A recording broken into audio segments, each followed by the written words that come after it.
Hey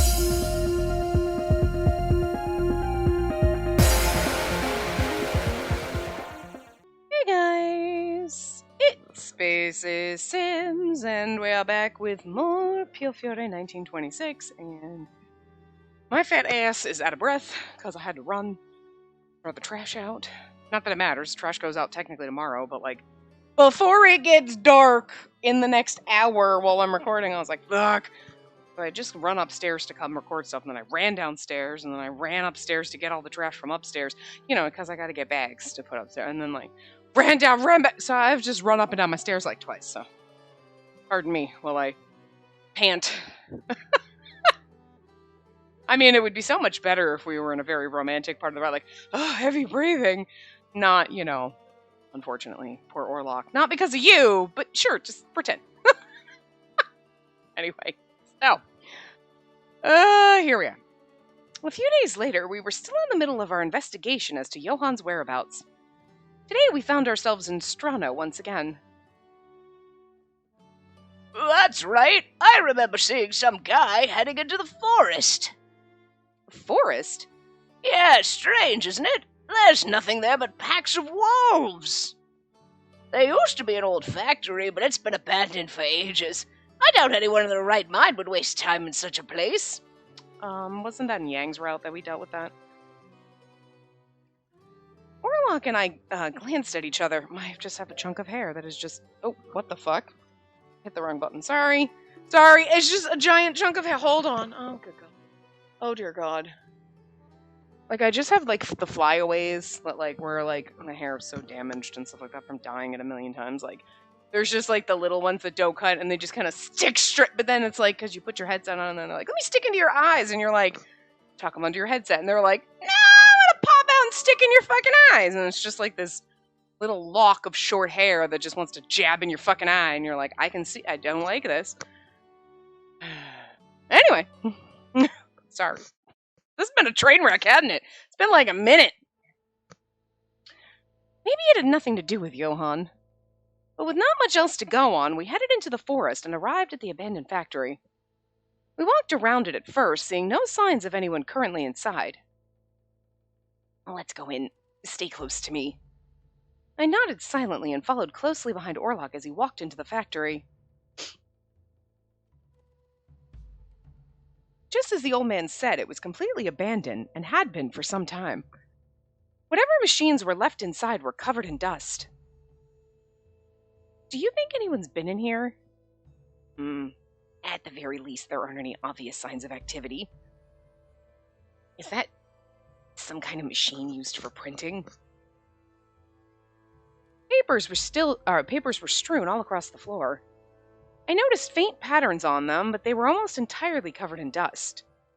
Suddenly, a shadow whipped past us. Like, this is the perfect place for him to be, so... I lunged at Orlok. Oh, it lunged. I was like, I lunged at Orlok? I was thinking to, like, protect him or some shit, and then it was like, to attack, and I'm like, wait, what the fuck happened to us? Okay. It lunged at Orlok to attack, but after a loud clang, I saw it immediately jump back. I could clearly see who it was now. Damn it! Guess I should have expected as much. Just when I thought I caught you off guard. The young man scowled with contempt. Johann. Nice here, isn't it? Look at how high the ceiling is. No one can find me if I hide up in the rafters. That's not fucking stupid. Actually, fairly smart, so I had to check my phone. I really thought I'd get you this time, but... Guess I failed again. Lucky guy, taking your girl on a romantic date? Well, that's all gonna end now. Johann rushed toward Orlok before he even finished speaking. He swung up his blade from below, which Orlok quickly blocked. Johann retreated again. I mustered the strength to say, listen to us! We've been looking for you! About your car's extended warranty. Hey... In this day, well, no. I don't think Johann has a car, but, your horse's extended warranty? It'd still be your car's extended warranty. He's like, my car's, like, relatively still extended. We've been looking for you is the right answer, and that's even funnier now. Wait, we've been looking for you! We don't want to hurt you, we just want to ask you about your car's extended warranty! Huh? Like I believe you! I know you came all this way to kill me! I don't even have a car! Johan stopped for a moment and yelled back at us in a rage. Not at all! Orlok was sent here to report on your activities in town, and kill you if he so chose. Guess I shouldn't be surprised. It was what I was aiming for, after all. What do you mean? Johan's response made me frown involuntarily. I heard the Big Eyes were going to send their best disciple if I caused enough trouble.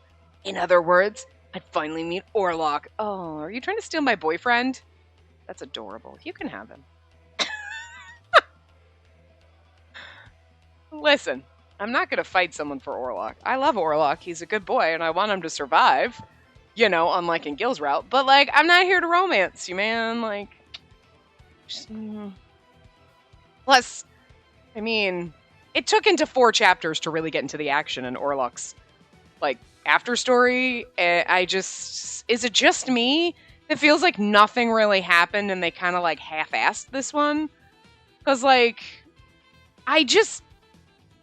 okay, the weird thing is like, for an after story, like, okay, it's a fan disc kind of a thing. Like, okay, there's a plot and everything, and I'm fine with the way it's playing out on its own, like, standalone. But when you take a step back and you look at Gil's, you're like, I don't know, I just feel like Gil's took longer and just had more stuff, and there was just more going on, that it felt almost like its own minigame, as opposed to, like, it's a quick couple of chapters, quick little after story, you know, which is the way Orlok's feels. And if we had played this one first, I feel like I'm like, oh, okay, this is the way they're gonna go. They're, like, quick, you know, they've got a story, but, like, it's not too in-depth, and, like, alright, fine. But I just feel like this is a step down from Gil's route for some reason. I don't know. And maybe it's just me, because I don't have a connection with Orlok, aside from, like, good side character. You know what I mean? So maybe I just connected with Gil more than I do Orlok, so, like, that's why it feels that way. You know what I mean? Like, I feel like Gil's might have exceeded expectations a little bit, where Orlok's would actually meet my expectations, but after Gil's, it's a step down, so now it, you know, doesn't meet my expectations at all.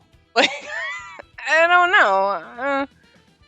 You tell me what you think, taking them separately, and, like, if you are someone who loves Orlok and he's your favorite, if this felt like, well, it feels like kind of sort of disappointing, or just not a lot there, or if it was like, no, this is just the fucking best and it's literally just me. Because it could just be me. I don't know.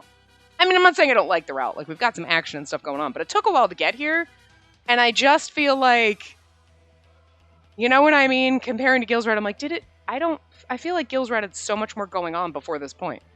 So, I don't know, you know? Anyway. Glad to see things are going according to plan. You heard? Whom? Doesn't matter who! Johan raised his voice and dashed forward with his weapon raised. Johan slashed through the air, meeting the same result and jumping back just like before. This is the definition of stupidity. Keep doing the same shit, expecting different outcomes. Your superiors haven't ordered your punishment. I have no intention of killing you either. Now put down your weapon so we can talk. I know you want to oh, that's Orlok. I was like, wait, what? I know you want to kill me, Johan, but please just tell me why. Why? For revenge, that's why. Orlok's expression went tense as he stopped. I answered your question, so die already! He sprinted forward and attacked again. And once again, Orlok parried Johan's blade. Orlok stared at him intently. I've had many people try and take my life before. I know they have their grudges, and it's not for me to deny their reasons for it. But I also have no intention of being killed. I have someone important to protect. And I appreciate that. Like I care about any of that! Just shut up and die! Orlok continued to defend himself from Johan. For whatever reason, he was hesitant to attack. Orlok's physical strength far surpassed those of an ordinary person's, and Johan too moved at a speed that I could hardly call human. Orlok was likely the only one capable of avoiding an onslaught of this nature. I had no idea whether it was even possible to find an opening in Johann's defenses. Orlok's brow furrowed as he leapt back, keeping his eyes on Johann the whole time. After creating space between them, he held his arm. Huh. Wait. Johann's confused expression was soon replaced by a delighted smile. Ha! So you're handicapped, are you? With a smirk, he hurtled forward once again to attack. Stop! I quickly jumped between the two of them to shield Orlok from the incoming attack. I feel like this is stupid, but... Fine. I'll kill you too. For a hot second, his face was like, wait, what? Like, he was like, I'm not gonna kill some innocent girl. And I was like, oh, that's nice of you. Because you just indiscriminately were stabbing people before. But no, he back on track. So cool. We're fine. Johann thrust his weapon toward me without mercy. I won't let you. Orlok appeared in front of me to block the strike. He staggered back just as Johann retreated from the both of us. Orlok! I quickly reached out to Orlok when I felt a sharp pain in my right arm. Ow! He stabbed me! Space, you're bleeding. Don't worry, it's not deep. I looked down at the blood that was staining my sleeve. You're real annoying, you know that? I was gonna let you off the hook, but... Seems like you're ready to die, too. Johann muttered coldly when suddenly... Oh, is it Leo? Fucking Leo. Stop right there! I'm the one who's gonna kill him! Another figure came running into the factory with a shout of rage. What? I mean, the only other person who's gonna come in and say, I'm gonna kill him is gonna be Leo. Damn it, Leo. I thought maybe you were gonna escape. Oh, no! And this is for the boss and Nicola! Leo immediately pointed his gun at Orlok and pulled the trigger. I mean, that doesn't sound like Leo's voice, but it's fine. Orlok quickly evaded it and braced himself for the new attacker. Leo, here's the problem. Sweetie, baby, I love you, but, like, you don't run in like, I'm going to kill you now, Orlok, and then shoot him. He was distracted. That's when you shoot him, and you're like, that's for Dante and Nicola, bitch. He probably still would have dodged it, but at least you would have had the element of surprise, and you might have gotten closer. You didn't stand a chance here, sweetie. Boy, we gotta teach you how to, like, sneak attack. Damn it! Get out of my way! Oh, Johann and Leo should become besties now.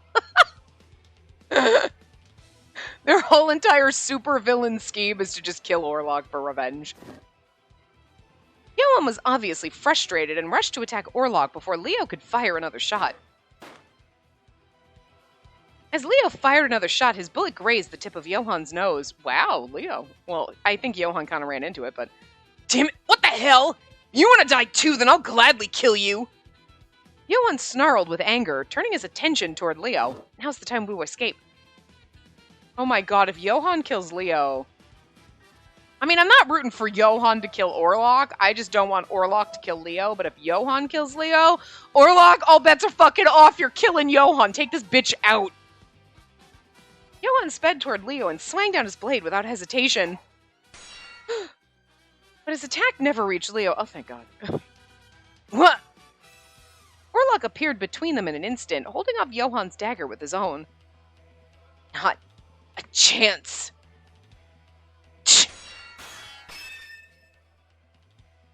Orlok's face was rigid with pain, and he spoke to Johann through staggered breaths.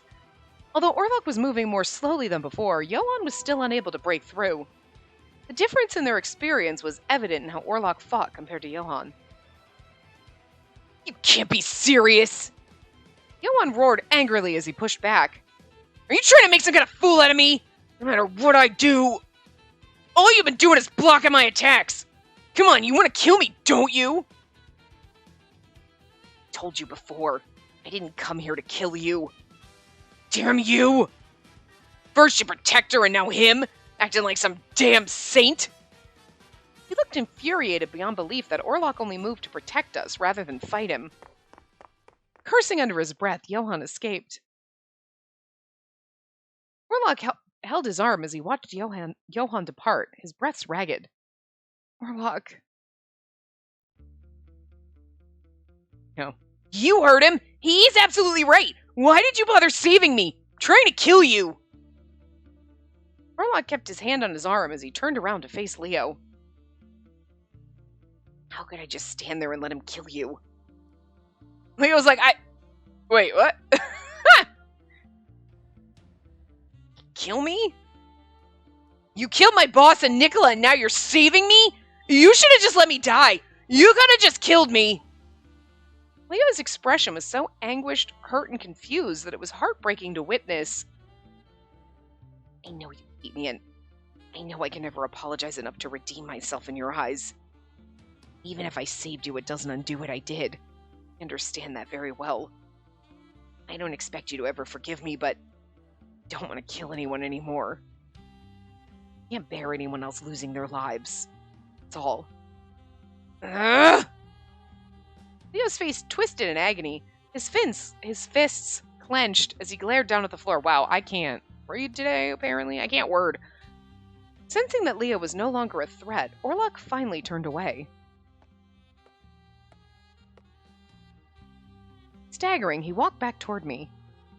Orlok quickly offered my shoulder as support, and we took our leave. Space, are you okay? Fine. The bleeding stopped already. Sorry I wasn't able to protect you properly. Worse, you had to come and protect me. What you did back there really surprised me. Now, please don't do that again. Can't promise you that. When I saw you were in danger, my body just moved on instinct.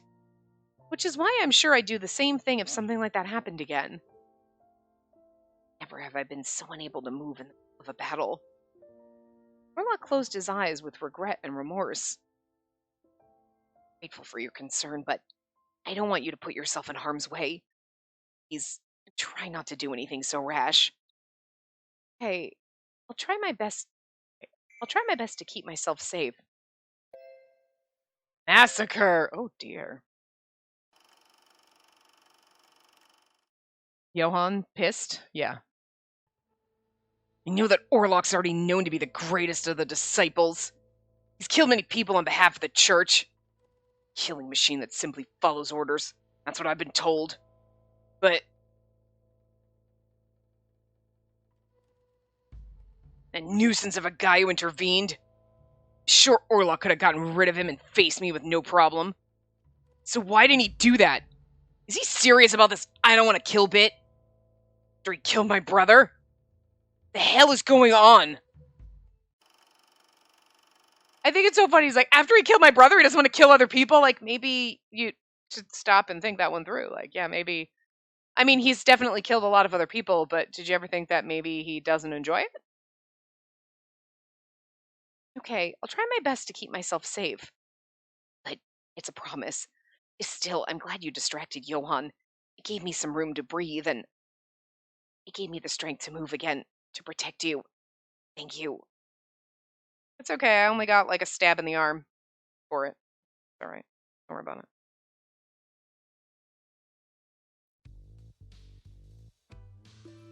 Oh, sorry. I wasn't trying to quick load. I was trying to, like, fix the little corner of my case.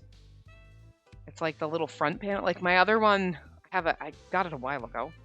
Like, a new case for my Switch. It's like, the other one was really nice, but, like, just from your hands alone, the back, like, on the Joy-Cons were, like, turning, like, black. You're like, oh, it's, like, fading, and they look all dirty and gross, and it wouldn't, like, wipe off, you know what I mean? I think it's just, like, it was fading. And, like, it just, But also, like, because, like, the little clippy parts that kind of snapped the top to the bottom on the Joy-Con, you know what I mean? The case part. One break, and I would just sit here and flip at it, and then it would fall off, or if you drop the remote, which I do all the time, like, it would just come flying off, and, like, the little clippies weren't the nicest. It was a really cute case, but the clips weren't really well for the Joy-Cons, like, so it didn't work that great. Plus, it was a little too thick, so it was really kind of hard. Like, my Switch fit in the dock, but it was kind of like, it was, like, really tight in there, you know? And you're like, eh. So I got another one, and it's, like, really cool, because it's, like, purple and green, and then, like, it's the like the chromey kind of stuff, like car paint, where you like it shifts, the shifty stuff, shift paint. I know what it's called, but I can't fucking like think of the word right now because I have it for like paint additives for like craft stuff, but like but it's like the duochrome kind of things where it's like purple and green, so it's really cool. But like, and it snaps in so much nicer because the base for the Joy-Cons kind of goes on, and then the top piece kind of just like slides and then snaps in. It's so much sturdier, but I just keep noticing like a tiny little gap on one of the Joy-Cons, and I'm just like trying to like it's not 100% perfectly sealed. Like there's like the top and bottom edges look a little bit. It's like the stuff on it looks like there's a gap, like it's not fully snapped in properly, but I think it is. It's just I see it and then I'm like, is it snapped on properly? Like, could I snap it better? Like, you know what I mean? But so then I keep hitting the quick load button. Like, I keep thinking it's not on properly, but I think it is. I think it's the best it goes on, but still. Anyway, that's my story, and I'm sticking to that because it's the truth. Anyway. Who's others? All right, we'll just read it normal because I have no idea. Oh, I was able to assume command over the disciples. It's the other dude that we have no idea who he is with the heterochromia. And what was the voice we gave him? Fuck, I forgot. Anyway.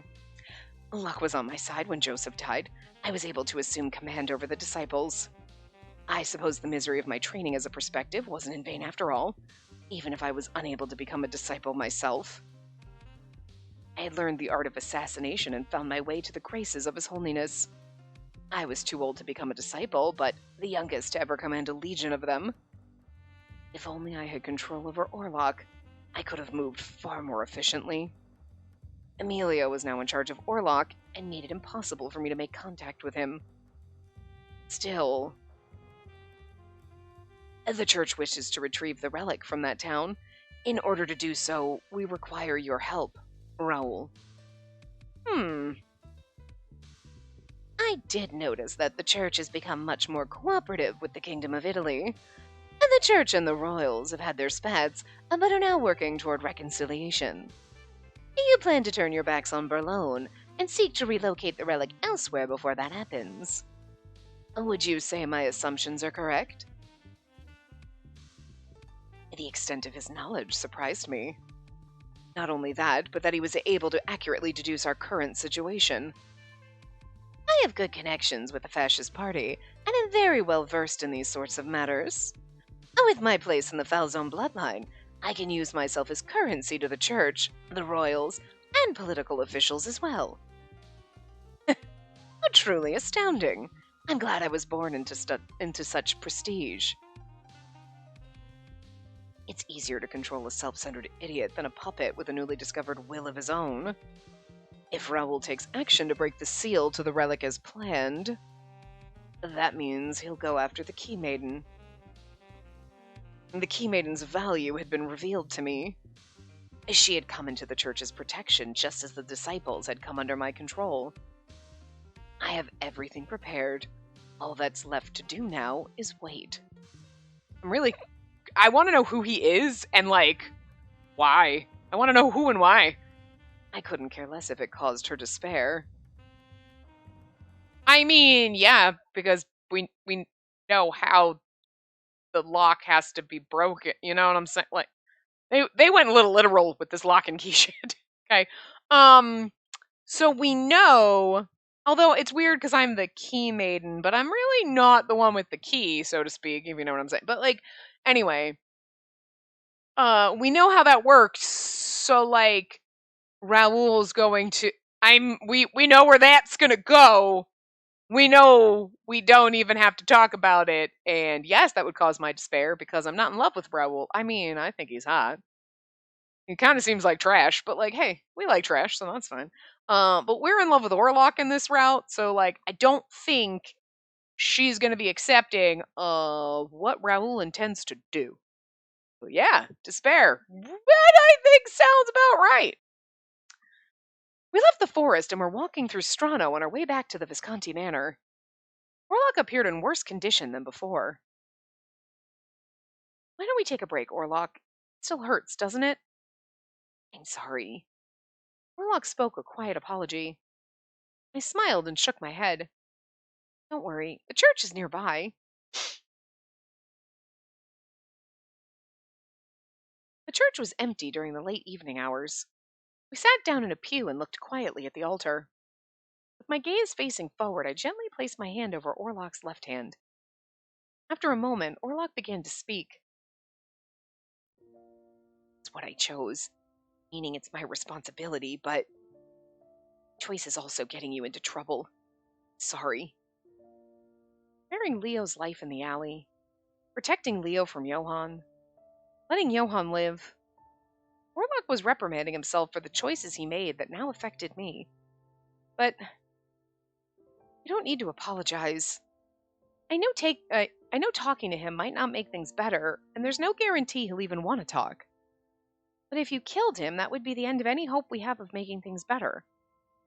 I voiced my thoughts as honestly as I could. Orlok looked back at me and responded to me with the same honesty. I want to protect you, but what I'm doing isn't helping me to protect you in any way. I won't regret the path I take, no matter how sinful it may be, as long as I can live with you. I don't want to be afraid of anything. But right now, I'm scared of taking another life. I finally know the fear of losing someone precious to me. I mean, that not having empathy before, and like, I kill people because I was told to kill people. Don't you feel bad if someone you love dies? I don't love anyone. Church isn't going to die. That's all I love. You know what I mean? And now he's like, I care about I was stabbing people that other people cared about. Yeah, you get it now? You know what I mean? He was basically bred not to have empathy. You know what I mean? Like, they basically, like, forced that into him. So, you can't really blame him. So pathetic. That's not true. Fear is a natural part of being human. I want to respect your wishes, Orlok. I'm sure there's a way we can move forward without taking anyone else's life.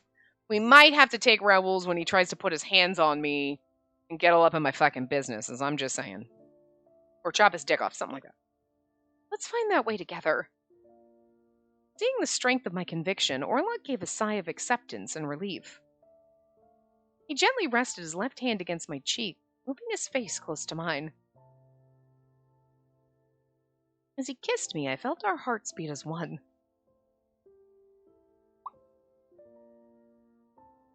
Illuminated by the setting sun shining through the windows, the inside of the church was dyed in a warm light. Churches really do usually have beautiful fucking windows. Just saying. Oh, Henry. Yes, thank you very much. I appreciate it. Go ahead and connect us. Yes, and the perspective is met with the disciple. Understood. Interesting. That's it? That's it? After some time passed, Orlok looked much better, so we left the church. We arrived at the Visconti Manor at night, then headed to our rooms to rest. I thought to myself in the darkened bedroom. It was considerate of Gil to prepare a room for each of us, but I wouldn't have minded staying with Orlok a little longer. I recalled the time we spent together at the church earlier. If only I could soothe the unease in his heart. If only there was more that I could do to help. I want to do what I can for Orlok because I love him. Thoughts sank deep inside me. It hurt to think that I was actually the reason for his suffering. I mean, not really. Yes and no. I mean, you know what I mean? Like, he now has someone he cares about that he wants to protect, but, like, before he didn't have any of those feelings. So, yeah, it's kind of your fault that he has them, but also, like, don't blame yourself for them. You know what I mean? Like, it's good that he has them, so. That is all, senor. Well done. After receiving the report, I gave a slight nod toward the door. He quietly nodded and departed the room. The door clicked shut behind him.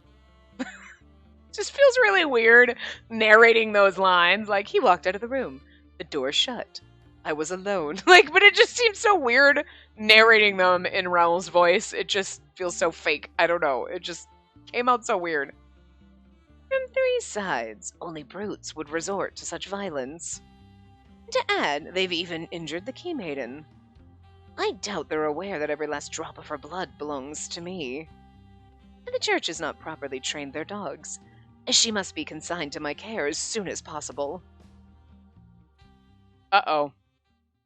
I do like, though, with all of these so far with Gills and with this one, my god, we're already in chapter 5? What the fuck? This is going,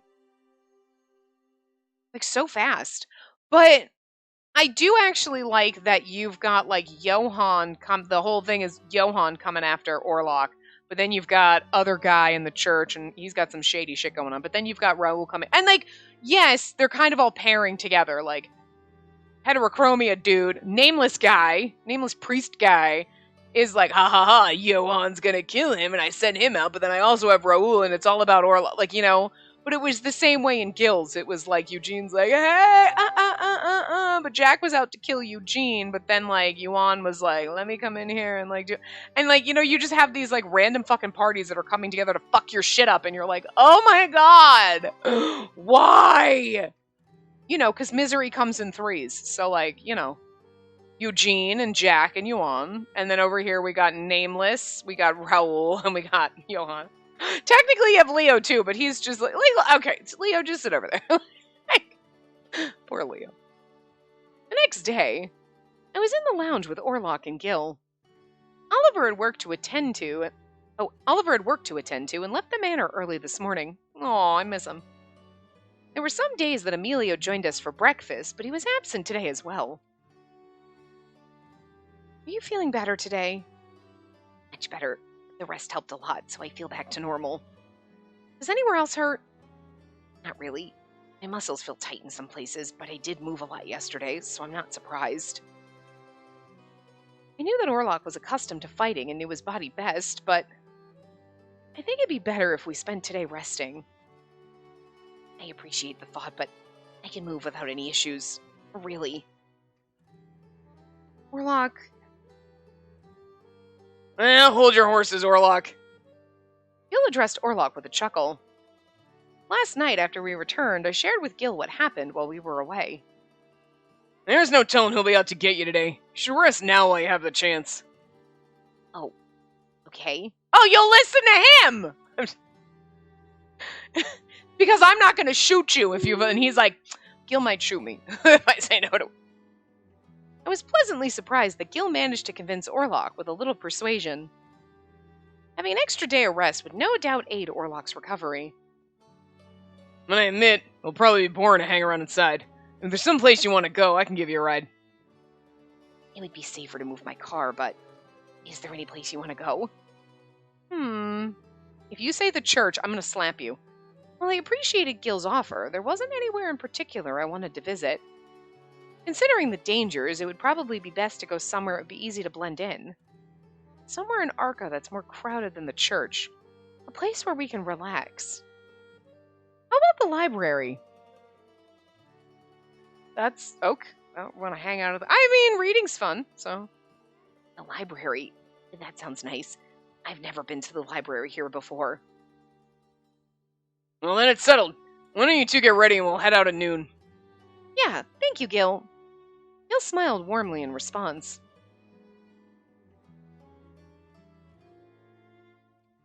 The library was located near the plaza in Arca.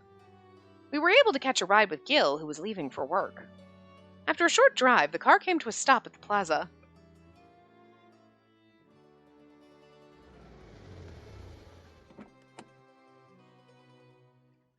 Your hand, Signorina? Gil got out of the car first and offered his hand to me. How lovely. Thank you. I know he was just being courteous, but I felt embarrassed to take the hand that he extended to me so naturally. Whoa, you okay? And then we tripped falling out of the fucking... Oh my god, we fell out of the fucking car. I fell out of the car again! Isn't that the funniest thing ever? I'd missed a step on my way down, idiot. There's only one out of a car. Well, actually, it depends on the car. And like... No, you probably... Cars in the 1920s maybe had a step up. Yeah, maybe. They might have been higher than cars now. Yeah. I don't really know my 1926 automobile, so Gil quickly caught me in his arms as I lost my balance and fell. I'm sorry. Thank you. I quickly apologized and thanked him, hurrying to stand up on my own 2 feet.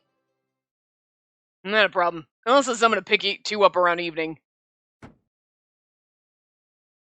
Oh, we're getting a thingy. Okay, he was completely unfazed, waving goodbye before climbing back into the car. Oh, shit. I clicked the wrong button, I'm sorry. I didn't want to click it and accidentally double-click it, and then accidentally skip this. Not that I think we could go back, but it's okay. Oh, yeah. As I walked through the streets of Falce, I thinking to myself, oh. As I walked through the streets of Falce, I was thinking to myself, how could I just stand here and let him kill you? I don't expect you to ever forgive me, but I don't want to kill anyone anymore. I can't bear anyone else losing their lives.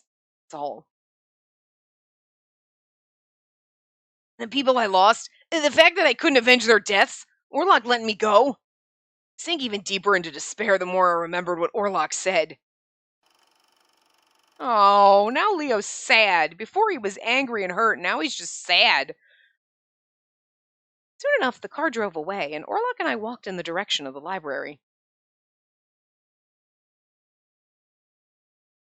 Ooh, new background. It's pretty. I like the library background. We walked between the shelves of books. Our library was very old, known to possess a vast collection of historic works. The building itself was beautiful and well maintained, with each book neatly in its place. Is there anything you'd like to read, Orlok? Orlok? I turned to make sure he was still there. The pensive expression on his face was the same as when we first arrived at the plaza. Orlok? Something wrong?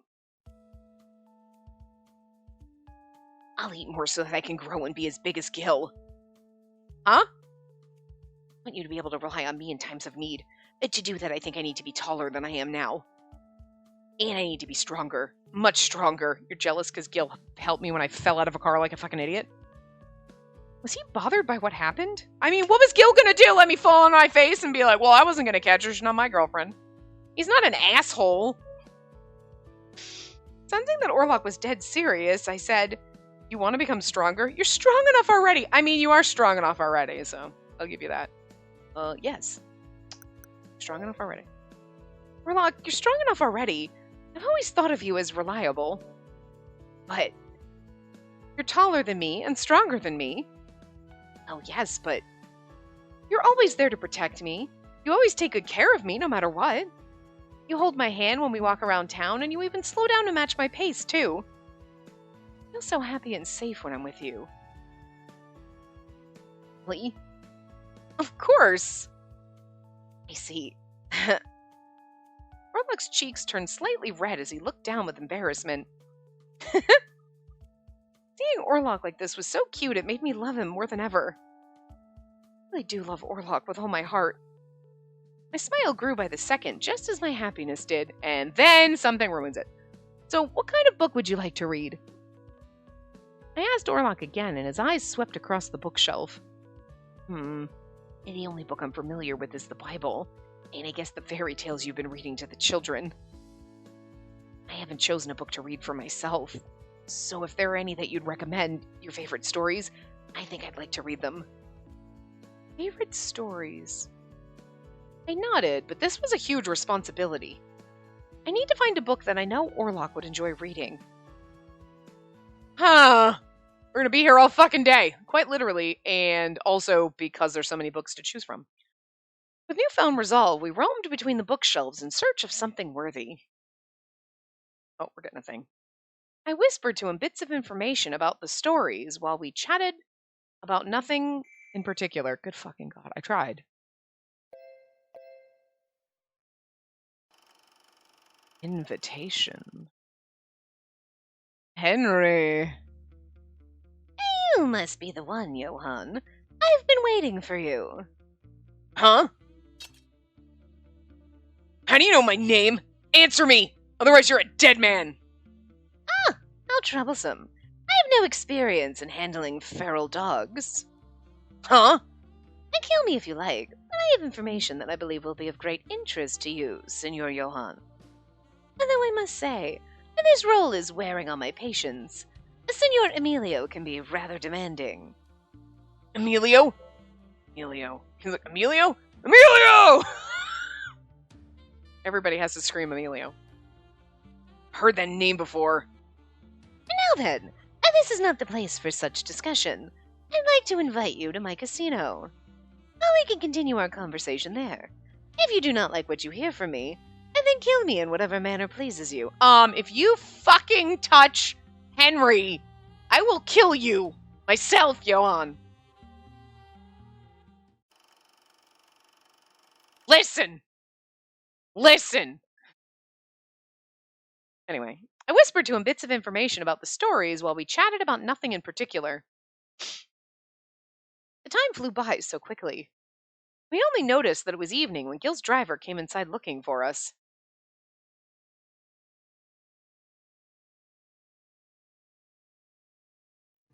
The wonderful day we spent together I'm sorry, I was yawning. The wonderful day we spent together enjoying each other's company had lifted our spirits. The next day, we returned to the plaza in Arca to continue gathering information about Johann. Orlok's behavior was so natural that it felt as though we were just taking a leisurely walk. When I glanced over at him, I saw that his eyes were carefully observing the area around us. Though our days seemed to pass without incident, he remained on the alert, watchful for any threats. Orlok's head turned suddenly.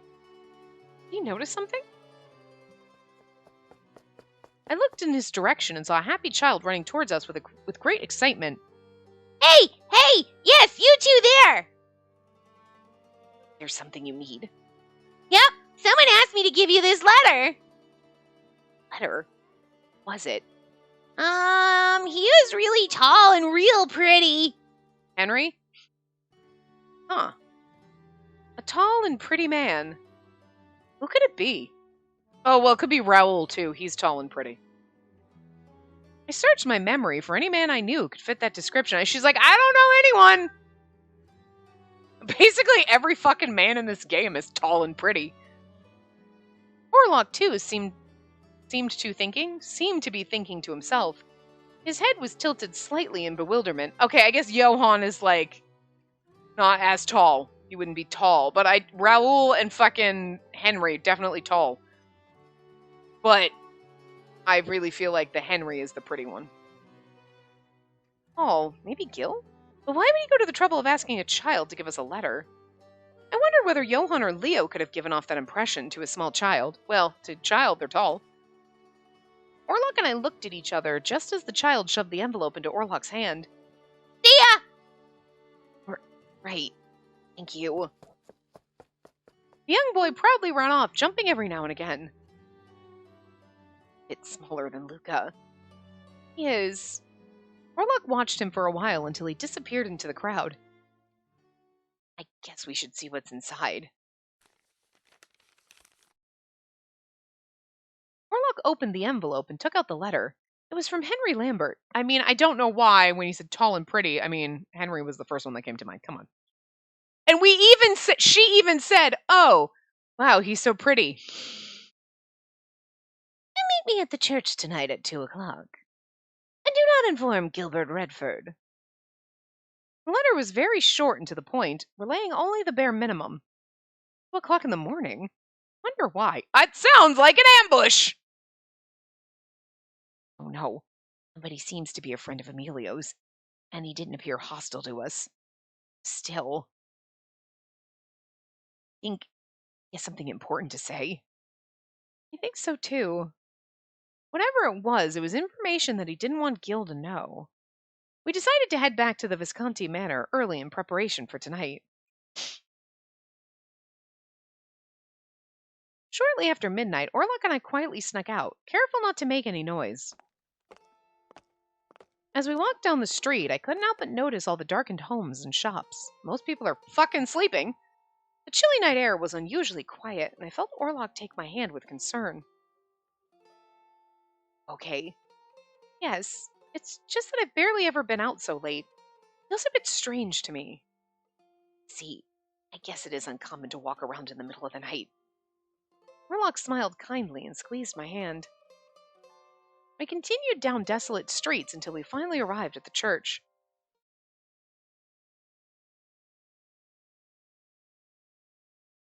The familiar silhouette stood silently against the dark sky, but still no sign of anyone. Doors should be locked by now. Orlok briefly put his hand to the door, then spoke in a low voice. It's open. Must be here already. We exchanged silent glances, and I took a deep breath before we entered. It was just as silent in here as it was outside, but the moon cast a faint light on a tall figure standing in the aisle. Oh my god! Stop it! Oh! Be still, my heart. Henry is here as Henry, not as Henry in the Direttore costume. Stop it! Oh no! I love him, like, just with the whole outfit, with and without the mask, but, like, also you're like, no, game! Don't hurt him. I'm sorry to call you out at this hour. Huh? Especially you, Spacey. My sincere apologies. And no matter the situation, it's ungentlemanly of me to ask for you after dark. I think it's funny that we, like, don't recognize him because he's not wearing the costume. He doesn't have the wig. Are you Henry? There was a momentary confusion in his eyes, but soon he realized why I was unsure. I'm sorry, it's just you look so different compared to before. Your attire is unlike the style of the Direttore, so I didn't recognize you at first, but your voice and movements are the same. I can see you're the Henry behind the mask. I was still unsure about the man's identity, but Orlok seemed to have no doubt about it. I looked back at the stranger, studying the similarities that Orlok mentioned. So, why did you call us out here? Let us first wait until we're all in attendance. All? Suddenly, the door behind us opened. Space behind me! Orlok stepped between us before I could even turn around. To my surprise, it was Johann who stood at the entrance. Johann was glaring at Orlok with the same resentment as before, but he wasn't holding a weapon in either of the hands that lay at his sides. Orlok, if you would sheath your weapon. But His name is Johann Steiner. He has taken over your mission here despite not being a disciple himself. And no doubt he despises you greatly, but tonight he's agreed to do you no harm. What's going on? I stared at Henry cautiously, confused as to whether or not he could be trusted. You know Johann? I've become acquainted with him only recently. When I learned that he attacked you, I made myself known to him. Henry turned back to Orlok and continued in a steady voice. It wasn't too difficult for me to find him after he was wounded in battle with you.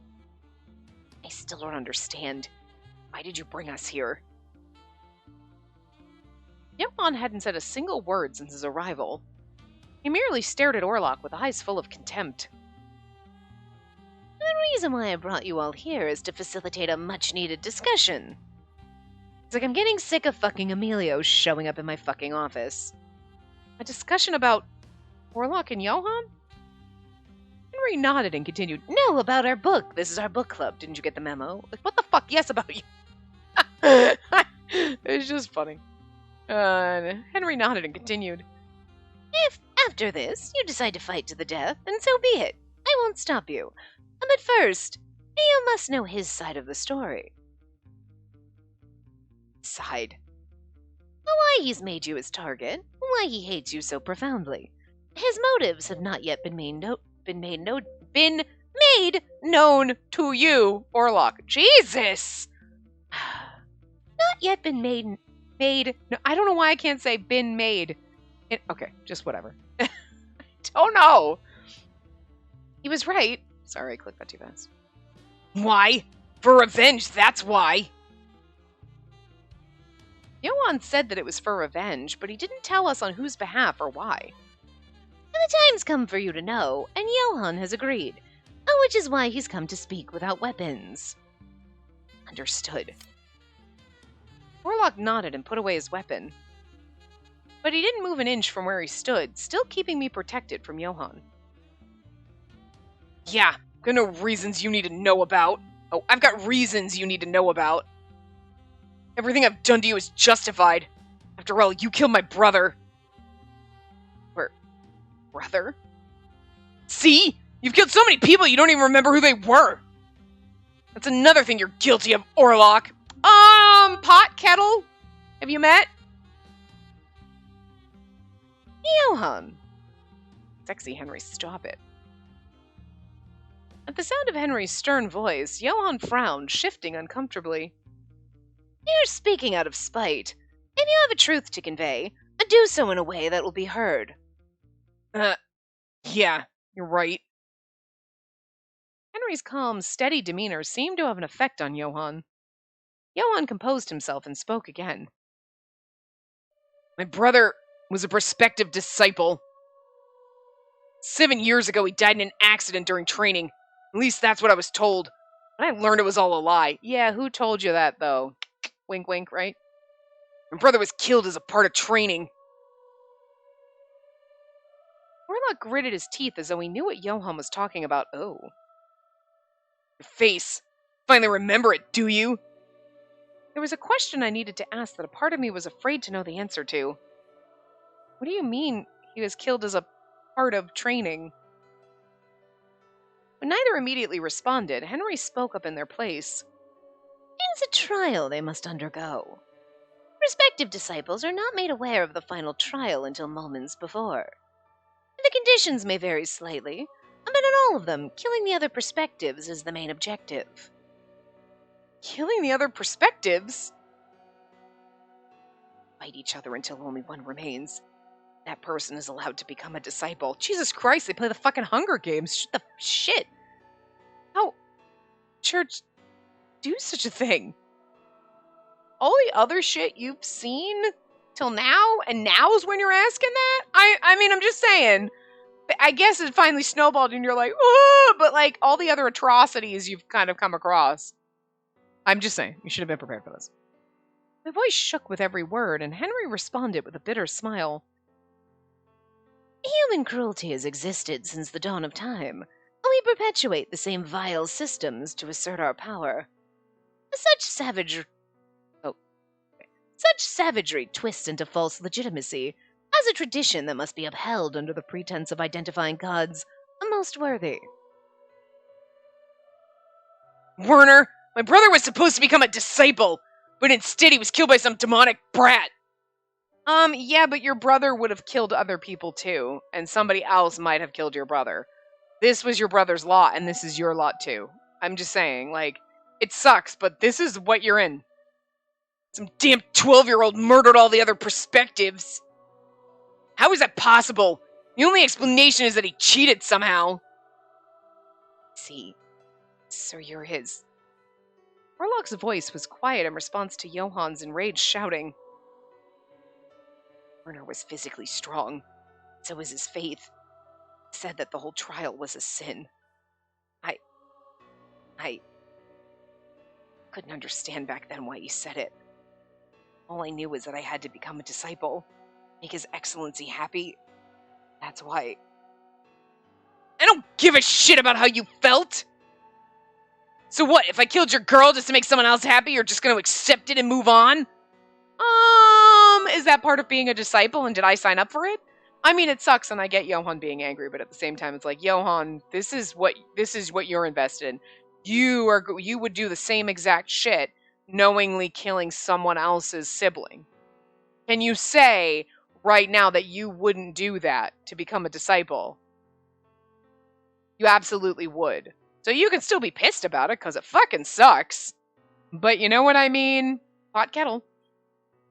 Take your stones, put them down. We all live in a glass house here. That's not...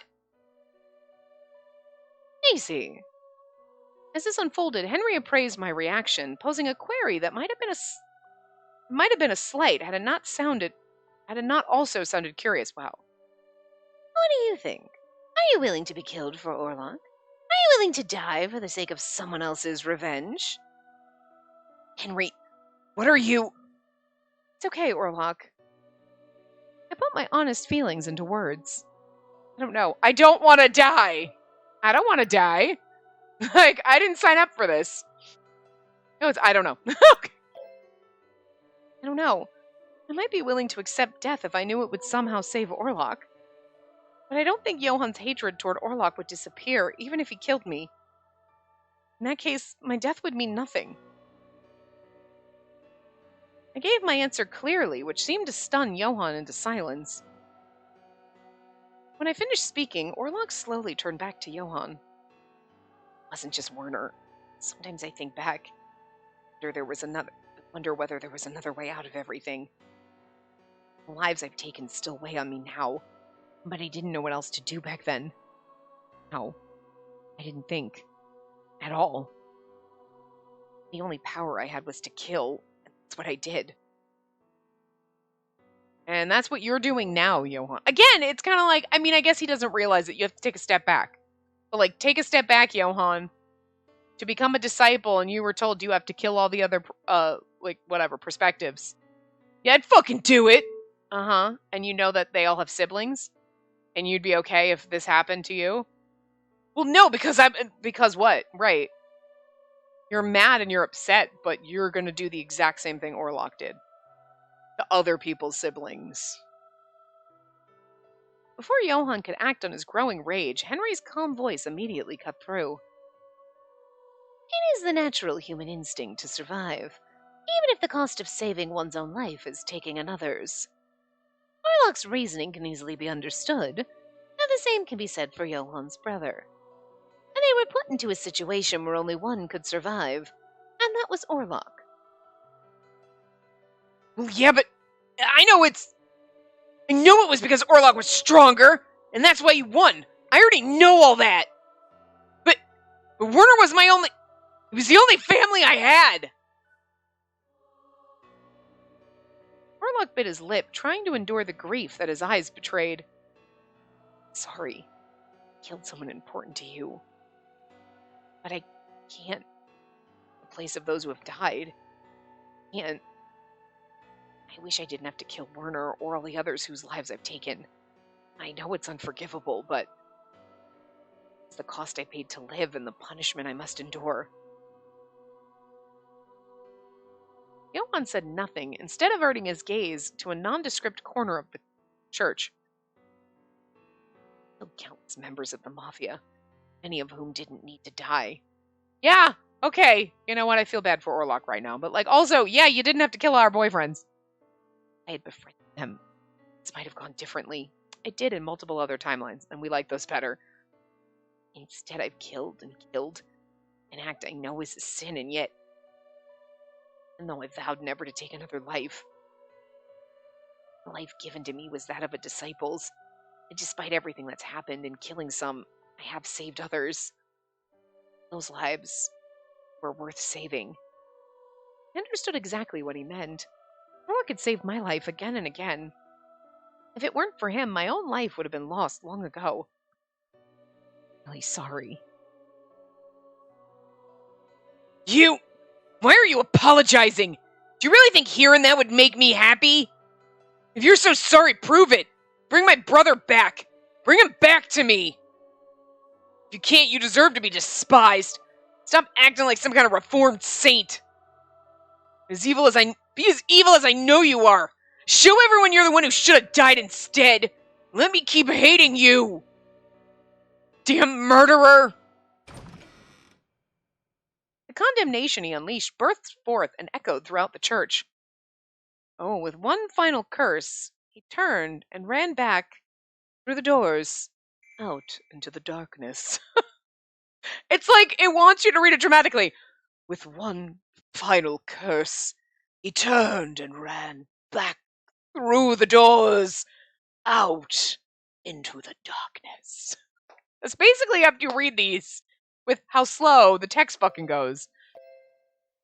All right, we'll read this this little side story. We'll come back, finish this little bit, and then we'll be done.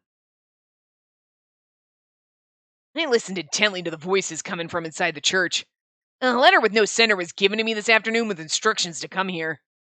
It said that a secret meeting would take place tonight when I'd be able to overhear from outside the church. And that I'd learn what I wanted to know. I thought it might be a trap, but when I peeked inside, Orlok and the others really were there. You damn murderer! One of the guys bolted toward the door I was leaning up against. Shoot! I need to hide! Panicked, looking around for cover. Over here. With no time to waste, I followed the voice to the other side of the building without question. Who, though? It's either Emilio or other guy. Oh, it's Emilio. Emilio! I'm not sure why it would be other nameless guy, but it's Emilio. What a lovely night, Leo.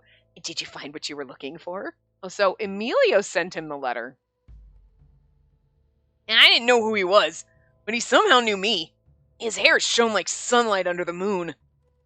My name is Emilio. I thought I might behave as a proper priest for once. I came here to speak with you. You do not need to forgive Orlok. You're allowed to feel your hatred and desire to kill, though. Killing him would be very difficult. Are you really a priest? I couldn't believe my ears.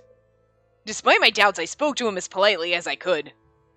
I felt like there was something in him that was bigger than the boy standing in front of me, right? Everybody knows Emilio shows up and you were like, I don't know, he's some kind of like fucking angel or some shit.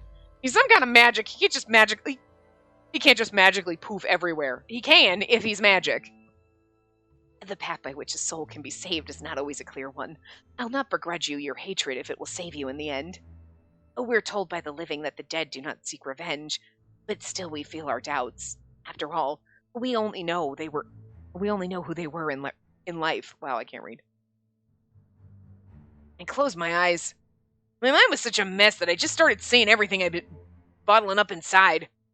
If Falzone had just let him go back then, Dante and the others would still be alive, but I know that to the Mafia, fighting to redeem our family's honor is worth the risk of death. There's no way Dante or Nicola would have chosen to live life with shattered pride.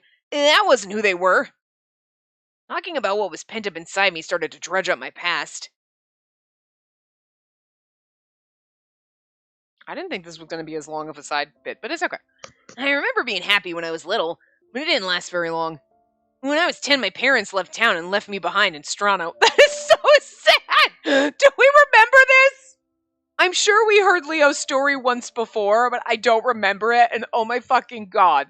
This is just more proof that you can't hurt him. His parents just abandoned him. Oh! You don't abandon your dog or your cat or your animal on the side of the road. You sure as fuck don't abandon your child. I hate kids, and even I know you don't abandon your damn kids. What the fuck? With no one else to rely on, I did what I could to somehow survive on the streets alone.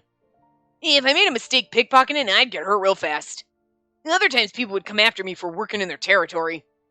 Somehow survived the beatings day after day. The real miracle is that I didn't die of hunger in all the time I was alone. One day I heard a bunch of commotion coming from a crowd nearby. Curious, I came a little closer and saw some rich guy in expensive-looking suits. I didn't know back then that they were mafia big shots who came to Strano sometimes. Even after the crowd dispersed, I couldn't stop looking at him, like I was hypnotized. There was one person in the middle who stood out compared to all the rest. He looked like he was around my age. It was then that our eyes met. I thought I was dreaming, but in the next moment he looked up at one of the big guys standing next to him. But, so you're trying to tell me that, Dante or Nicola's the same age as Leo? He seems so much younger. I'm just saying, because, this is how he got in the family. Boss, I want him over there. What did he mean by that?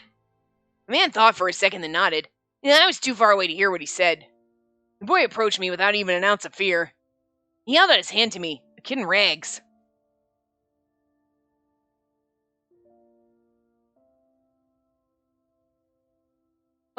Dante was 12 years old back then, and I'd served him ever since. But, okay, so he might have been a few years older. But, Leo just seems like such a sweet little baby. And, Dante doesn't seem like... He seems like several years older, but... It wasn't my dream to make it in the Mafia. And there was nowhere to climb up in the Falzone family, which is all about their bloodline. But I worked at his side every day, never once looking to get more than I had. All I wanted was to help Dante. I'd been his shield. Oh, I'd be his shield. I'd even die for him. The kind of death I'd be proud of. And I thought that was the way things would go. Not have your answer yet, but if you'll allow me to say only this. You do not stand a chance against Orlok. In fact, you'll not last even a second against him. For now, live your life as fully as you can. If you still find that you cannot rid yourself of this hatred, you may seek his death and yours. My family, they're... The loss of one's family is an unbearable pain, and yet, there are others who care for you more than you know. I suddenly realized there was someone else in the garden aside from Emilio. Someone looking on quietly as we spoke. Gil. Oh, stop! You know when Emilio was like, there's more people that care about you more than you know, you're like, it's Gil, and then Gil's just standing there like, Leo, come on. Why is Gil coming out the fucking MVP of this fucking game so far? Like, he is just everywhere, just being wholesome as fuck for a mafia man. I can't. Senor Redford! I agree there's no need to rush your decision. Just come hang around my place for now. I can offer you good food and a place to sleep. He looked more serious than I was used to, but his voice was gentle and full of concern. You should know that Orlok will be there too, but I want you guys to lay off the fighting. I just got the place fixed up the way I like it. I didn't know why he felt like I deserved the kindness he kept showing me. But maybe Amelia was right. There was someone left in the world who cared about me. I held back my tears and somehow mustered the strength to keep my voice steady. Oh, please don't cry, Leo, because I will cry if you cry. And I still don't know what to do, but for now, can I really accept your offer to help me? Yeah. Senor Redford smiled and held out his hand to me. I reached out and took it, feeling the firm grip of his handshake anchoring my thoughts. His hand was much larger than Dante's was that day, but he was just as warm. Leo just wanted someone to belong to, like a little lost puppy, and Gil picked him up. Stop! This is like the best moment of the game. God damn it, Leo! Thank you. I just need you to stop trying to fight. Don't die. His fucking, like, little growth arc just being so angry about Dante and Nicola, and you just felt it, and now you're like, just take Gil's help! But he had to get there himself, but I'm just so glad he did. Hopefully he stays there, is all I'm saying, but... With one final curse, he turned and ran back through the doors, out into the darkness. As the last of the echoes faded, the quiet of the night was restored. Warlock made no movement, staring blankly at the doors through which Johann disappeared. Okay, now we'll stop. So I didn't think the Leo bit was going to be the little, like, meanwhile story was going to be so long. But, you know, it was, and we had to read it. Because they're usually like 3 or 4 lines, and that one was just so in-depth and heart-wrenching. But no. It was touching and emotional, and I love it. I'm here for it. But anyway, I will see you guys next time. Remember to give the video a big thumbs up and subscribe to see more.